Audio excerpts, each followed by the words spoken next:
નમસ્કાર દર્શક મિત્રો, હું છું પરમાર નિશા. તમે જોઈ રહ્યા છો લોક સામના ન્યૂઝ. તો જોઈએ આજના સમાચાર. જાફરાબાદથી અમારા રિપોર્ટર અકબર સૈયદ છે.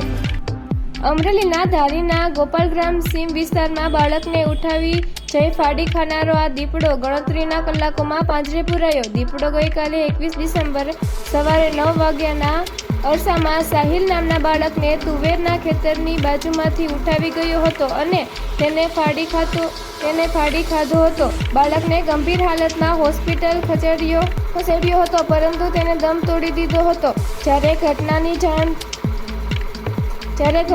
જાણ થતાં ધારી એસસીએફ સહિત વન વિભાગની ટીમ ઘટના સ્થળે પહોંચી હતી. વન વિભાગે અલગ જગ્યાએ 3 જેટલા પાંજરા ગોઠવી દીપડાને પાંજરે પૂરવાની કવાયત હાથ ધરી હતી. જ્યારે ગણતરીના કલાકોમાં હુમલાખોર દીપડો પાંજરે પૂરાતા સ્થાનિકોએ રાહતનો શ્વાસ લીધો હતો. વન વિભાગે હુમલાખોર દીપડાને એનિમલ કેર સેન્ટર ખાતે લઈ જવાની કવાયત હાથ ધરી હતી. તો ફરી મળીશું એક નવા સમાચાર સાથે. ત્યાં સુધી જોતા રહો લોક સામના ન્યૂઝ.